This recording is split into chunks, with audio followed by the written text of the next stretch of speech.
আসসালামু আলাইকুম। কেমন আছেন সবাই? আশা করি সবাই ভালোই আছেন। শীতের সকালে খিচুড়ি রান্না করা হয়েছে। গরম গরম খিচুড়ি নিয়ে আমি খাইতে বসছি রোদ্রে। এদিকে গরম খিচুড়ি আবার রোদ্রের তাপ, বাহিরে বসে আর খাইতে পারলাম না, ঘরে চলে আসছি।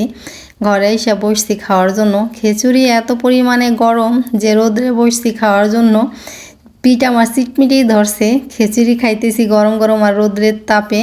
তা বাহিরে বসতে না পেরে ঘরেই চলে আসলাম খিচুড়ি নিয়ে। ঘরে বসে বসে খাইতেছি আর মেয়েকে বলতেছি গরম খিচুড়ি অনেক মজা হয়েছে, খাবি নাকি? ও বলে না, আমি খিচুড়ি খাবো না, ওই ড্রেস পরতেছে, স্কুলে যাবে। তো ড্রেস পরতেছে আর এইদিকে আমি খাইতেছি আর ওকে বলতেছি।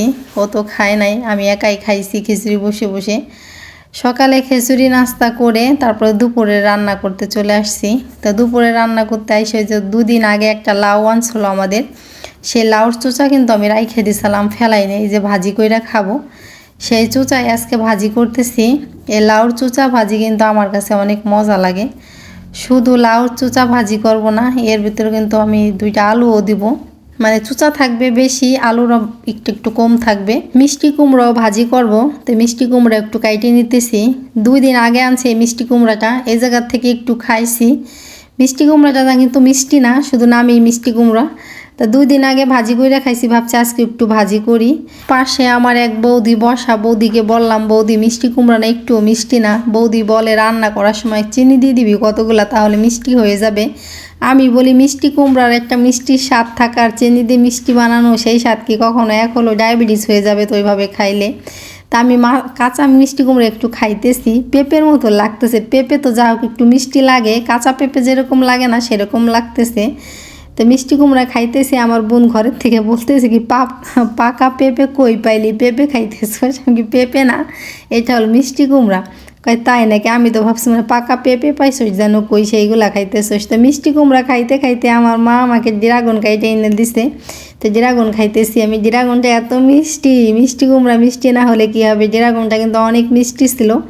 তাই তো লাউর চুচা আমি আলু দিয়ে কুচাই নিছি, এখন ভাজি করব। মিষ্টি কুমড়া তো কেটে নিছি। তো প্রথমে আমি লাউ চুচাই ভাজি করে নিতেছি। লাউর চুচা ভাজিতে কিন্তু আমি তেমন কিছুই দিইনি, পেঁয়াজ মরিচ আর হলুদ লবণ দিয়ে আমি ভাজি করতেছি। এই ভাজি কিন্তু এইভাবে করলেই মজা লাগে, আর কিছুই দেওয়া লাগে না এর ভিতরে। এই দেখেন আমার ভাজি হয়ে গেছে, সুন্দর একটা আলু আর চুচার ভাজির ঘ্রাণ বের হয়েছে। তা ভাজি তো হয়ে গেছে, এখন ভাজিটা আমার বাটিতে বাইরে নিলেই হয়ে যায়। তারপরে কুমড়ো ভাজি করে নিতেছি আমি।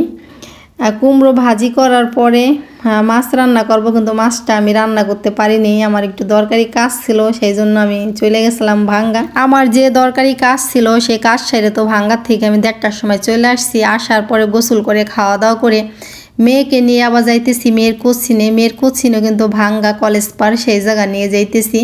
কিন্তু সবসময় বরাবর আমরা ভাঙ্গা যেই রাস্তা দিয়ে যাই আমাদের বাড়ির সামনে দিয়ে, ওই রাস্তা দিয়ে আমি যাইতেছি না, আমি যাইতেছি সায়মুলুকদি হয়ে গেলে কি কোচিনটা একটু তাড়াতাড়ি কাছে হয় এজন্য। আর সবসময় আমরা যেই রাস্তা দিয়ে ভাঙ্গা যাই ওই দিক দিয়ে গেলে আমার মনে হয় একটু হুল্লা হয় বেশি, এই জন্য এই রাস্তা দিয়ে যাইতেছি। আর আজকে যেই রাস্তা দিয়ে ভাঙ্গা গেছি মেয়েকে নিয়ে, ওই রাস্তাটা মনে হয় আমাদের বাড়ির সামনে যেই রাস্তা, ওই রাস্তার ভালো বেশি। তারপরে তো বাড়ি চলে আসছি, আস্তে আস্তে রাত হয়ে গেছে। আইসে মেয়ের জন্য নুডলস রান্না করতেছি। আমাদের ঘরের আবার সিলিন্ডারে গ্যাস শেষ হয়ে গেছে, আবার নতুন আর একটা সিলিন্ডার আনতে হবে। এজন্য রান্নাঘরে রাত্রে চলে আসছি রান্না করতে। সকালে তো রান্নাঘরেই রান্না করি, সন্ধ্যার সময় যদি কিছু রান্না করতে হয় তখন কিন্তু ঘরে গ্যাসে রান্না করলেই ভালো লাগে, চুলার পরে আসতে কিন্তু আলসি লাগে।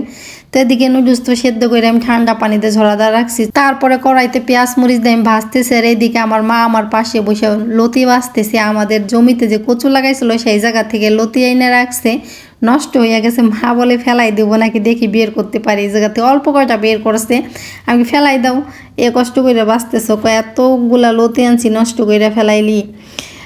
বুঝেন না, মুরব্বী মানুষ, ওর ভিতর থেকে দেখা যায় কিছু বের করা যায় নাকি, অনেক চেষ্টা করতেছে। আপনাদের সাথে কথা বলতে বলতে আমার নুডলস রান্না করাও শেষ। তো আজকের ভিডিওটা আমার এই পর্যন্তই। কেমন হলো আমার ভিডিও অবশ্যই কমেন্টে জানাবেন। ভালো লাগলে লাইক কমেন্ট শেয়ার সাবস্ক্রাইব করতে ভুলবেন না।